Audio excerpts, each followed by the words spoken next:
Good afternoon, everyone. We are live from the New Orleans Investment Conference with the Ever Forward Mindset podcast. My name is Michael Rebello. I will be your host today. I'm a 20-year-old entrepreneur who chose ownership and entrepreneurship over the traditional college path. I'm driven and inspired by my goal to retire my mother and empower middle Americans like her on Main Street, and also middle America to learn about ownership and to take ownership over their life and to build long-lasting financial freedom. And today I am joined by a man who knows free speech quite well, along with ownership. Viva, it's a pleasure. The same. Nice to meet you. It's a hell of an intro, and now I understand everything, and it's amazing. I'm looking at his mom right here, and it's amazing what you've done, and it's amazing what you're doing.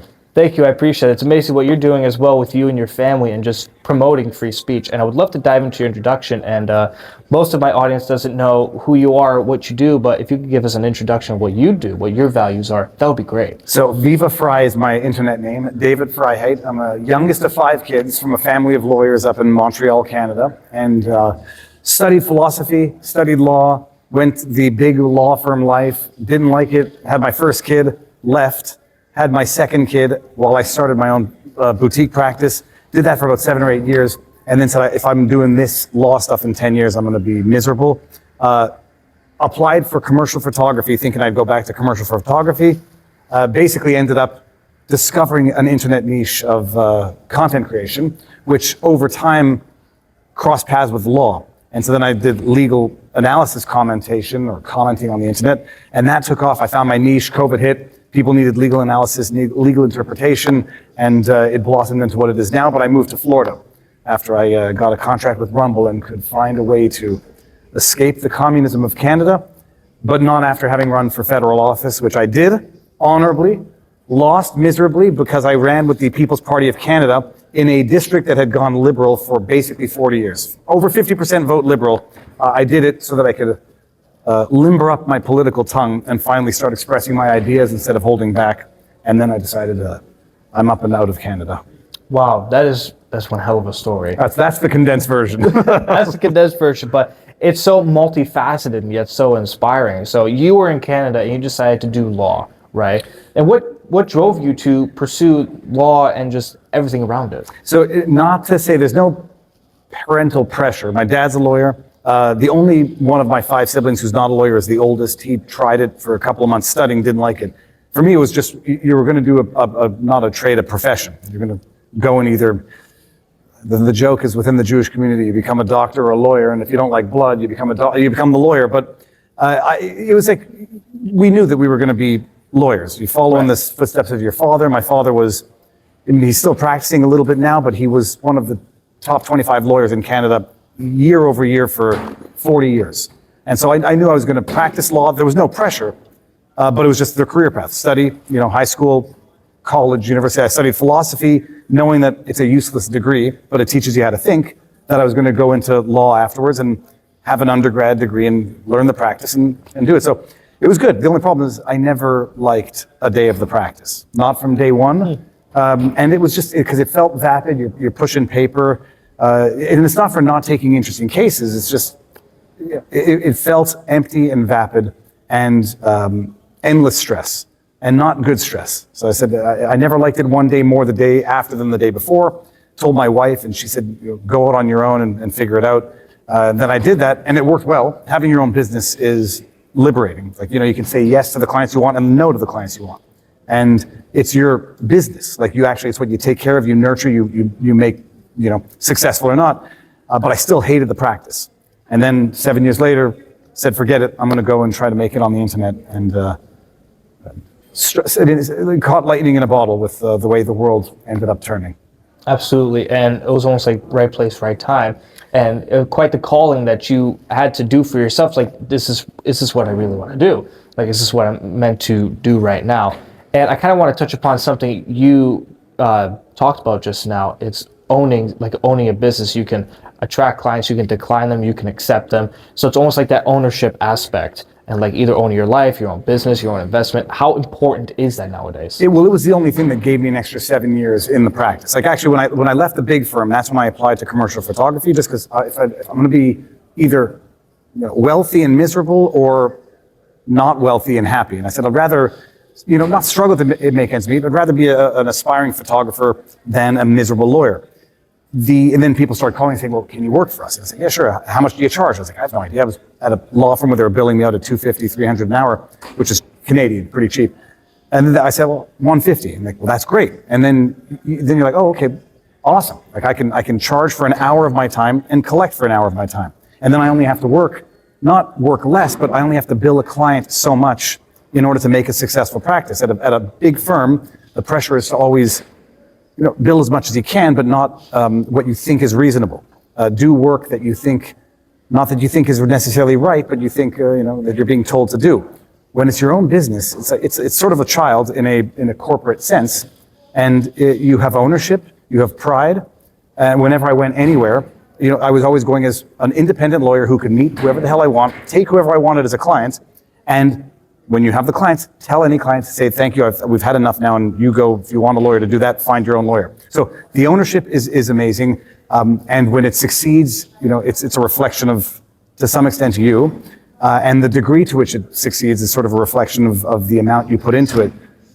That being said, the ownership never changes the nature of the business, and law, it's a miserable practice. It makes people miserable, in my view, and if it makes you happy, you might be some sort of sociopath. So I said at one point in time, and my dad, I ended up working with my dad for a good, like 5 years. And he knew it. Like my wife knew I was miserable. My dad knew I was miserable. We sat down for lunch one day. I said, he says, you're great at what you do. You have basically a guaranteed life of a profession. But I can see that it makes you miserable just to be doing this. So whatever you need to do. And it worked out. It was not being in the right place at the right time. It was just an absolute fluke of destiny. Interesting. Fluke of destiny, I'm going to have to use that more often. I just made that up right now. Because what happened is I started doing content creation, just making random silly videos. And I did it for like 5 years, and enough viral videos and video licensing to make ends meet. But I still had a couple of clients. So I would do like, here's a day in the life of a lawyer. And those videos would get like 15,000 views, which was more than the average, but less than super viral videos. And I was like, I love this, do more of this. Then I did a deposition analysis of Alex Jones. And that video got 300,000 views, 250. I was like, holy crap. I don't practice law in Texas, but I can explain the legalese. It's what I've been trained to do, what I'm capable of doing, what the world needs, and what you can make money doing. And that's the actual overlap of the Japanese concept of ikigai. So then I just focused niche down on legal analysis, and then COVID hit, and all anybody was interested in was, is this constitutional? And the answer was, it's not, but nobody gives a crap, and the courts certainly don't give a crap, so you're up shit creek. Yeah, pretty much. But thank you so much for sharing that. And from your perspective, you are more legally weaponized up here with more knowledge than I do, my mother does, and more than Main Street. What kind of things do you see? Like, for example, there's a lot of stuff that's going on on social media. Social media is like now the revolution of our lives now. It's like we revolve around it, we talk about it. How important is it to have free thought, free speech, and just free ideas just to share out there? But it gets pushed back by this mainstream media. They're like, oh, you can't say that. So what's your opinion on that? Well, there's two things. The law is one thing, knowing the law is another thing, and then knowing that application of the law is itself a political animal. That's where, like, even in the early days, I never liked politics. I never wanted to touch it, never wanted to discuss it. I remember someone mentioned something in the comments, and I said, please, no politics here. And then they said, I don't even know why I waste my time with your channel. But then once you appreciate that the application of law, it's applied by man, and man is a political beast. Once you appreciate that politics guides the application, interpretation of law, you can't get away from it. But in terms of free speech, free speech is primordial. The censorship is the tool of the tyrant, and self-censorship is like the act of self-preservation of someone who's doesn't think there's a way to fight back. And I say fight back metaphorically. It's if you don't use your words, there's only two other things to do: is either do nothing or use something that's not your words. And neither of those two options are the ones I ever profess to do. But yeah, we lived through COVID, through censorship, which, as far as I'm concerned, actually killed people. The suppression of not disinformation, but accurate information, which actually killed people. But it wasn't for lack of the pushback that I think we're at where we are now. And so it feels futile in the moment, but I think ultimately it does have long-term effects. But we need to bring back free speech and make it cool again. I love that, and make it cool again. I agree. Where I think it's important to share your free ideas, to agree to disagree. My mother's taught that from the very beginning. It is okay to agree to disagree, to have intelligent conversations with individuals. And I think it's just a dying ideal now. Well, because I don't mean to be bombastic. You got a bunch of snowflakes who are taught that their emotions are more important than logic and reason. I'm the youngest of 5 kids. My dad never said, well, I'm happy you feel that way, but no, that's a bad idea. It's a bad argument. It's a dumb thought, and you should do better. And yes. Having never had a parent that says it, says, no, I should affirm your bad ideas, your poor reasoning, and your hyper emotional thought is not how you build an adult. It's how you coddle someone into an adulthood version of childness. Yeah. And you have too many people who have been brought up to affirm everything that they believe instead of challenging everything they believe, and that has led to, I think, the problems we see today, but the pushback we see today. So we'll see. People like to think you need to get everybody up and to create a revolution, but what is it? It's not. You don't need to awaken all the sheep. You just need enough lions to do what they need to do in order to save the sheep from themselves, unfortunately. Oh, I love that. That's powerful. And coming from my generation, I'm 20.